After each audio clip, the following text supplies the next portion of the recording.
Masih ingat kisah Nabi Musa nggak? Nabi Musa waktu tanya kepada Allah, ya Allah apa kau ngantuk? Nabi Musa belum pernah lihat Allah. Semua Nabi nggak ada yang lihat Allah. Yang lihat Allah nanti cuma penghuni surga. Dan nikmat terbesar di surga adalah melihat wajahnya Allah Azza wa Jalla. Semoga Allah karunia kita. Tidak ada Nabi yang melihat Allah SWT. Termasuk Nabi Muhammad SAW belum pernah lihat Allah. Makanya dalam hadis Bukhari pernah sekali Aisyah berkata, awal nikah dengan Nabi SAW tahun 2 Hijriah sebelum perang Badar, ya Rasulullah, apakah anda lihat Tuhan anda pada saat anda sedang mi'raj ke langit? Apa kata Nabi SAW? Allah itu cahaya, atas cahaya saya tidak bisa melihatnya. Nabi pun tidak lihat SAW. Belum ada yang lihat wujudnya Allah. Nanti hari kiamat itu pun di surga. Nabi Musa AS berkata melalui Jibril, saya ingin tahu apakah Allah itu mengantuk. Apakah engkau mengantuk ya Allah? Sampaikan pesan itu. Jibril AS jawab mengatakan, Tuhanmu memberikan salam kepadamu hai Musa, dan kamu disuruh pegang segelas air. Jangan kamu pindahkan sampai Tuhanmu perintahkan. Baiklah, Nabi Musa pegang gelas, dipegang dari pagi nih, disuruh pegang. Tidak ada wahyunya Allah datang. Nabi Musa patuh, pegang terus, nunggu sampai malam. Waktu sudah malam, karena kelamaan pegang gelas, ngantuk Nabi Musa. Begitu ngantuk, gelasnya jatuh, tumpah air. Pada saat itu Jibril AS datang. Wahai Musa, Tuhanmu berfirman kepadamu, kalau Allah Tuhanmu itu ngantuk sesaat, maka alam semesta ini seperti air di gelasmu. Berantakan semua. Allah maha sempurna. La ta'khuduhu sinatun. Sina itu ngantuk. Wala naum. Apalagi tidur. Sifat zat yang maha sempurna. Zat yang seperti ini layak untuk disembahin. Dan itu cuma satu. Lalu dikatakan dalam ayat lain Al-Baqarah 163. A'udzubillahi minasyaitonirrajim. Wa ilahukum ilahun wahid. La ilaha illa huwar rahmanur rahim. Dan Tuhanmu adalah Tuhan yang Maha Esa. Tidak ada Tuhan yang berhak disembah melainkan Dia. Nggak ada yang layak disembah, dipatuhi, ditakutin, diturutin kecuali Dia. Dialah yang Maha Pemurah lagi Maha Penyayang. Ikhwas sekalian, apa contoh penyayangnya Allah? 50 tahun antum zina, taubat di umur 51 tahun diterima nggak? Coba kalau kita punya pegawai sekali aja bohong, biar dia datang setelah itu pakai ijazah S3 nggak diterima lagi kerja. Ini orang 50 tahun bohong, tobat Allah ampunin. Fir'aun bukan cuma tolak ada Tuhan namanya Allah, ngaku Tuhan, saya ingin Allah. Apa kata Allah kepada Nabi Musa dan Nabi Harun? Idhaba ila fir'auna wa qula lahu qawlan layyinan la'allahu yakhsha yatadzakkar aw yakhsha. Coba kalian berdua ke Fir'aun tuh dan ucapkan kepadanya kalimat yang baik-baik. Siapa tahu dia sadar. Allah masih sayang. Dalam sebuah riwayat Bukhari, bentuk kasih sayangnya Allah, ada satu orang dari Bani Israel selalu caci maki Nabi Musa. Begitu ketemu Nabi Musa dicaci maki, Taurat dicaci maki, Allah dicaci maki, selalu begitu. Lalu Nabi Musa AS sabar, diajak berantem Nabi Musa nggak pernah tanggapin. Setahun, 2 tahun, 3 tahun, tiap hari orang ini begitu. Ketemu Musa tanpa sebab, tanpa apa, benci Nabi Musa AS. Begitu sudah 5 tahun, Nabi Musa sudah nggak sabar nih, manusia. Dia bilang, ya Allah, ambil alih orang ini. Jibril AS datang, malam hari diminta sama Allah. Ini saya sudah nggak tahu hadapin orang ini bagaimana nih. Saya harus berantem kah? Saya harus bagaimana kah ambil alih ya Allah. Maka yang terjadi ikhwas sekalian, Jibril AS datang mengatakan, pada malam itu dia selesai sholat malam Nabi Musa, Jibril berkata, wahai Musa, Allah sudah menjadikan siksaannya orang itu di tanganmu. Terserah kamu apa. Bilang saja Allah kabulin. Mau terputus urat sarafnya kah, mau mati tiba-tiba kah, mau kena petir kah, tenggelam di tanah kah, terserah, apa saja. Musa AS mengatakan baiklah. Besok pagi, subhanallah, dengan hikmah Allah, begitu keluar rumah orang itu lewat, caci maki lagi Nabi Musa tanpa sebab, ajak berantem, caci maki Allah, caci maki Taurat. Nabi Musa AS di depan beberapa kaumnya bilang, bumi tenggelamin orang ini. Perhatikan kasih sayangnya Allah di sini ya.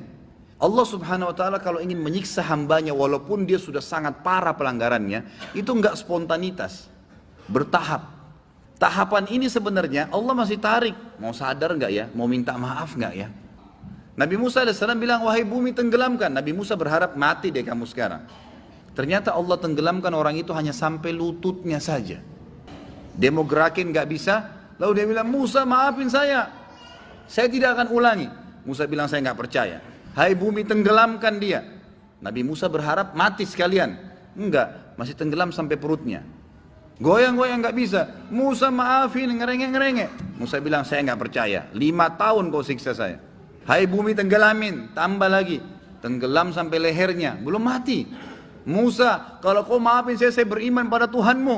Musa bilang, saya nggak percaya. 5 tahun caci maki Allah, terus mau bilang beriman sekarang, nggak mungkin. Bumi tenggelamin sama Allah. Begitu tenggelamin sama Allah, bumi sudah matikan orang itu. Jibril datang. Apa kata Jibril salam? Wahai Musa, Tuhanmu kirim salam sama kamu. Ini hadis Bukhari. Kirim salam padamu dan berkata, wahai Musa, hatimu kok keras sekali. Kalau orang itu minta maaf sama saya di awal tenggelam di lututnya, saya maafin, kata Allah. Padahal orang ini 5 tahun caci maki Allah. Begitu luar biasa kayak sayangnya Allah. Apa kata Jibril AS dalam hadis Bukhari yang lain? Wahai Muhammad, waktu bertemu dengan Nabi SAW. Ini kisah tentang waktu ditenggelamkan Fir'aun. Kata Jibril AS, wahai Muhammad, kalau kau lihat bagaimana saya masukkan di mulutnya Fir'aun tanah dari Laut Merah, supaya dia tidak bisa mengatakan, wahai Tuhanku ampuni. Karena kalau dia ucapkan, Allah maafkan. Jibril sendiri nggak mau lagi dia beriman di Fir'aun. Luar biasa gitu. Ini hadis Bukhari. Kata Jibril, wahai Muhammad, kalau kau lihat bagaimana saya masukkan tanah di mulutnya Fir'aun, agar dia tidak bilang, ya Allah ampuni saya. Maka dia cuma bisa bilang, saya cuma bisa beriman kepada yang diimani Bani Israel, bukan Allah jadinya. Dia tidak bisa bilang, akhirnya tenggelam. Jibril tahu kayak sayangnya Allah. Kalau sempat diucapin, hai Tuhanku, dimaafin. Saking luar biasa rahmatnya Allah subhanahu wa ta'ala. Makanya Allah itu memang Rahmanur Rahim. Kemudian juga dikatakan di dalam surah Toha ayat 14. Allah berfirman kepada Musa AS, A'udzubillahi minasyaitonir rajim, innani anallahu la ilaha illa ana fa'budni. Sesungguhnya aku adalah Allah, tidak ada Tuhan yang berhak disembah selain aku, maka sembahlah aku. Maka dikatakan di sini Allah SWT juga mengatakan kalimat fa'budni, hai Musa, saya Tuhanmu. Tidak ada Tuhan selain saya, kata Allah, maka hanya sembahlah saya. Sembah jelas semua masuk ya. Semua bentuk ibadah, tunduk patuh, berdoa, memohon, minta dijauhkan, berlindung, semua itu adalah ibadah. Maka hanya beribadahlah kepada saya. Kemudian firman Allah SWT kepada Nabi Muhammad SAW, surah Muhammad ayat 19. A'udzubillahi minasyaitonirrajim. Fa'lam annahu la ilaha illallah. Maka ketahuilah dan sadarilah, yakinilah, tidak ada Tuhan yang berhak disembah. Gak ada tempat untuk bergantung kecuali Allah. Kemudian juga firman Allah SWT seraya memberitakan tentang dirinya. Surah Al-Hasyr ayat 22 sampai 23. A'udzubillahi minasyaitonirrajim. Huwallahu alladzi la ilaha illa huwa, alimul ghaibi wasyahada, warrahmanur rahim. Wallahu alladzi la ilaha illa huwal malikul quddusus salamul mu'minul muhaiminul azizul jabbarul mutakabbir. Subhanallahi amma yusyrikun. Di sini Allah Subhanahu wa taala menyebutkan, dan ini memang sudah pernah disebutkan di dalam bab pertama kalau tidak salah ya.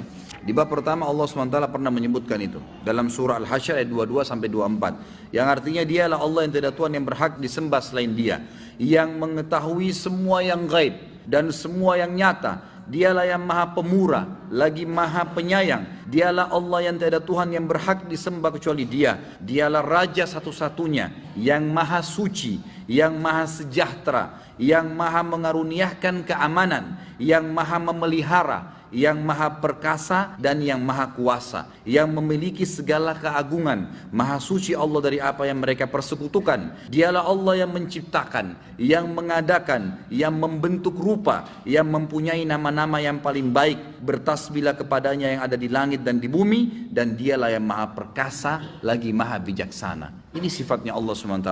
Jadi orang yang menggantungkan nasib sama Allah itu luar biasa. Bagaimana dia bisa mendapatkan masalah-masalah seperti ini.